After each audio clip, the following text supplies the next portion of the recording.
Aristóteles nos propone que el conocimiento es igual a la observación. Este enunciado duró muchos años hasta cuando Galileo Galilei, al proponer la teoría heliocéntrica, en la que propone que el Sol es el centro del universo y no la Tierra como se creía, da la base y los fundamentos para que todo conocimiento deba ser una verdad científica cuantificable. Es así como nace el paradigma positivista, que se sustenta en las teorías filosóficas de Augusto Comte, que expresa que nada es válido en investigación si no es convenientemente cuantificado, expresado matemáticamente y relacionado a una de las variables dependientes o independientes.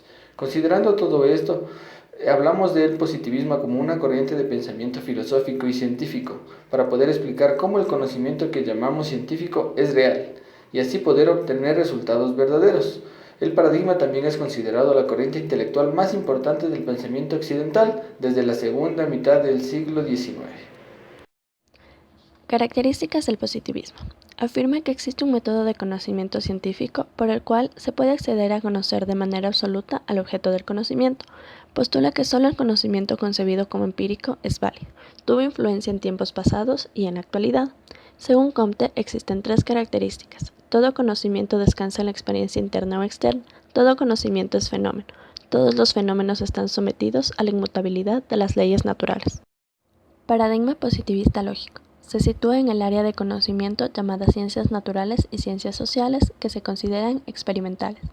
Rechaza los conocimientos o investigaciones de desarrollos metafísicos, ya que no pueden someterse a ninguna verificación científica. Sus características.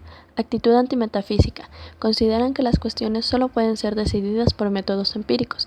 Las cuestiones que pueden ser decididas sin recurrir a la experiencia son matemáticas o lingüística. Serie de profundos análisis con relevancia en lenguaje, estructura, métodos de las ciencias naturales. La explicación causal. La ciencia debe dar respuesta a las causas o motivos fundamentales de los fenómenos. Así, la explicación de carácter causal debe estar expresada por la búsqueda de leyes generales hipotéticas. Torres, 2010. Según Torres, nos dice en esta característica que la relación causal da muchas respuestas. Las causas o motivos que se pueden presentar en los fenómenos basándose en una búsqueda de leyes. Sin embargo, la explanada de las explicaciones causales puede ser un hecho referido al estado de las cosas y no a ningún acontecimiento. Las explicaciones causales de estado de las cosas se manejan con leyes causales, pero de modo más complejo que cuando se explica un acontecimiento. La predicción. Para el positivismo, el conocimiento científico hace hincapié en la predicción de los fenómenos, en el control y en el dominio de la naturaleza. Torres, 2010. Es necesario producir una generación de conocimientos, no ideas por otros métodos, y decir que no son científicos, pero eso no significa que sean acientíficos. Se los podría llamar conocimientos o ideas predictivas que van necesariamente acompañadas de una explicación de por qué se concretó el pronóstico, basada en las premisas sobre las cuales se sustenta la interrelación. Eso quiere decir que la explicación del porqué de las cosas, por lo tanto, hasta cierto punto es una explicación un tanto tautológica, que si bien sirve para efectos en ciencias exactas, no sirve en las ciencias sociales. Las dimensiones del paradigma positivista. Estos tienen como finalidad establecer leyes generales que guíen los fenómenos. Estas leyes pueden ser descubiertas o descritas. Estas se encuentran orientadas a la comprobación de hipótesis mediante la vía hipotética deductiva, en la cual siempre va a intervenir una duda o una idea, para definir objetivamente los fines de nuestra investigación. Las dimensiones son como la meta de la investigación educativa. Ayuda a sustentar y afirmar la hipótesis de nuestra investigación con el fin de que ésta se convierta en una ley.